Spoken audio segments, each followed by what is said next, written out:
When it came time for the Civil War, the Democratic Party ruled the South and the Republican Party ruled the North. Lincoln was a Republican and won the election of 1860. Lincoln campaigned on a platform determined to control the spread of slavery. When Lincoln was elected, South Carolina stated its interests wouldn't be supported, so it seceded from the Union.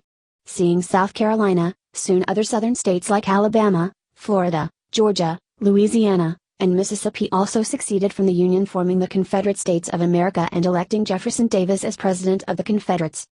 Confederates took control of all military locations with the exception of Fort Sumter and Fort Pickens. The Civil War started when the South attacked Fort Sumter. Lincoln declared the South to be in insurrection and Civil War commenced. General Robert E. Lee was the Confederacy's military leader. General Ulysses S. Grant was the Union's military leader. The Union had a genius naval strategy when it blockaded the South so it would be cut off from supplies. Another Union general, William T. Sherman, cut an 8-mile wide path of destruction from Tennessee to the Atlantic Ocean, destroying everything in the path. This event is called Sherman's March to the Sea. Grant got Lee to surrender at Appomattox in April 1865. Contrary to popular belief, the Civil War wasn't fought to abolish slavery, it was fought to preserve the Union.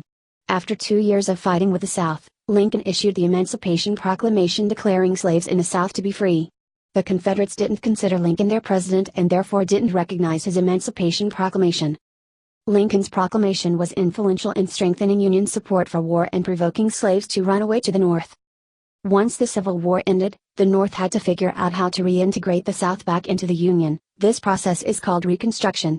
Lincoln didn't want to punish the South too much, so he created the 10% plan that allowed Southern states to re-enter the Union as long as 10% of its citizens took a loyalty oath to the Union. Congress was dominated by radical Republicans who thought Lincoln's 10% plan was too easy.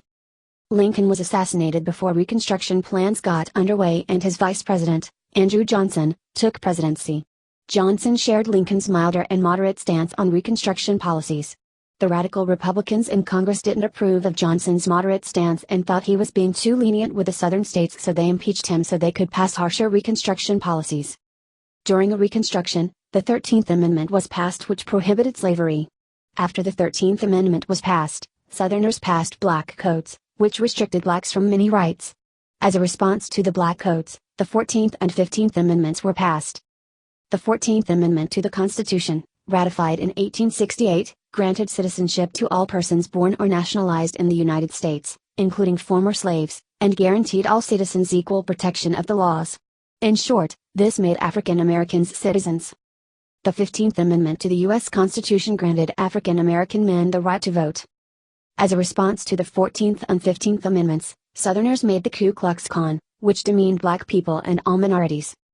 Southerners created a literacy test which required people to prove they could read and write before voting. This eliminated all blacks since they were previously enslaved and therefore couldn't read or write. Southerners also created a poll tax which required people to pay a tax before they voted. This also eliminated all blacks since they were previously enslaved and therefore didn't have money. Southerners also created the Grandfather Clause, which stated only those individuals could vote whose grandfathers had voted. This also eliminated all blacks since their grandfathers were enslaved and therefore did not vote. Once they were freed, blacks didn't have any skills that could help them find jobs. Since they were enslaved, they lacked basic skills and were illiterate, so most chose to continue doing the only thing they knew, which was working on plantations. Many blacks used the sharecropping system for income, in which a tenant farmer worked the plot and paid half the crop to the landowner. This wasn't profitable for blacks and wasn't very lucrative, but working plantations was a skill set they had, so they used it the best they could. Next, let's discuss Native Americans and farmers during the second half of the 1800s, then we'll touch upon the Industrial Revolution. Both Native Americans and farmers are important because both have been the subject of multiple essay questions on the AP exam and both have multiple choice questions framed around them. Manifest Destiny, Gold Rush, and homesteads contributed to the spread of Americans' westward movement. As people came westward, they began to infringe upon the territories of Native Americans who resided here.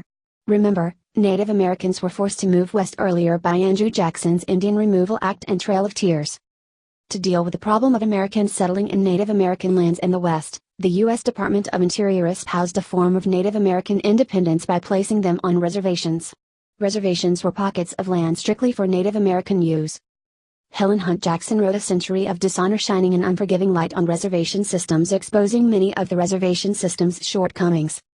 Her book helped create the Dawes Act of 1887, which was supposed to address inadequacies in the reservation system by offering land and citizenship to heads of Indian families. Once an individual owned land, he became an American citizen subject to state law and taxation. The purported goal of the act was to protect American Indian land from encroaching white settlers, and also to help native peoples economically by setting them up with land suitable for farming. The underlying goal of the act, however, was to weaken the communal way of life and government of the tribes. The act did this by forcing Native Americans into a Eurocentric lifestyle so that they would assimilate to the culture of white America. The Dawes Act effectively ended the autonomy of the tribes by abolishing their communal governments. Much of that land Native Americans received was unsuitable or not large enough for farming, so they had to sell it to Americans who wanted it to create railroads and oil companies. The Burke Act tried to correct the inadequacies of the Dawes Act, but it too proved to be ineffective. In the late 1800s, farmers felt they were working too hard and not gaining enough profit. They felt unappreciated and underpaid. To represent farmers' grievances, the Grange was formed, which was an organization of farmers that gained political power in the West.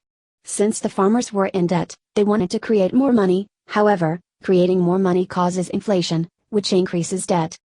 Traditionally, money was formed by the gold standard, meaning a dollar is only created when the treasury can back it up with a gold coin. However, Grangers didn't want to support the gold standard and formed the Greenback Party, whose goal was to create paper dollars not backed by gold.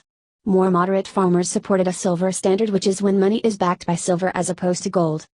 The Populist Party, also known as the People Party, gained momentum in the 1870s and 1880s. This party supported a silver standard of 16:1, meaning 16 ounces of silver to 1 ounce of gold. They also supported policies favoring wage laborers in the North and South. The Populist Party basically looked out for the common man on the street, both in the North and the South. The election of 1896 was important because William Jennings Bryan represented the Populist Party and William McKinley represented the Republican Party. McKinley won the election. Moving on to the Industrial Revolution in America. In America, the Industrial Revolution occurred because of improved technologies like railroads, a bountiful of natural resources, and a larger than normal labor supply. Because remember, former slaves, former soldiers, women and children were all now working unlike any time before in American history. A monopoly or trust is when a big business leader sets prices for everyone else, effectively eliminating competition. Industrialization was made possible because of laissez-faire policy and a belief in social Darwinism. Laissez-faire is the idea that government should have no place in economy and doesn't regulate business at all, regardless of how bad or good it gets. Social Darwinism was a theory based off of Charles Darwin's evolutionary theory in biology. Social Darwinism promotes survival of the fittest ideology where strong rule and weak die out. The period of industrialization is called the Gilded Age because there was a lot of corruption during this time. Congress vote could be bought by rich businessmen. There was a ton of corruption. Robber barons, who were rich business owners, took advantage of the lower class and cheated in business deals. Rockefeller was the robber baron for oil. Vanderbilt and Stanford were robber barons for railroads. And J.P. Morgan was the robber baron for banks. Andrew Carnegie was a big businessman too, but he wasn't a robber baron. He wrote The Gospel of Wealth, in which he encouraged his fellow wealthy businessmen to donate their profits to charities. He wanted to take a stance against the greed and corruption of the Gilded Age. Some of the biggest corruption happened on the railroads. Railroad owners spiked prices because they realized they were the only mode of transportation that transported goods quickly and efficiently, because cars and planes weren't invented yet.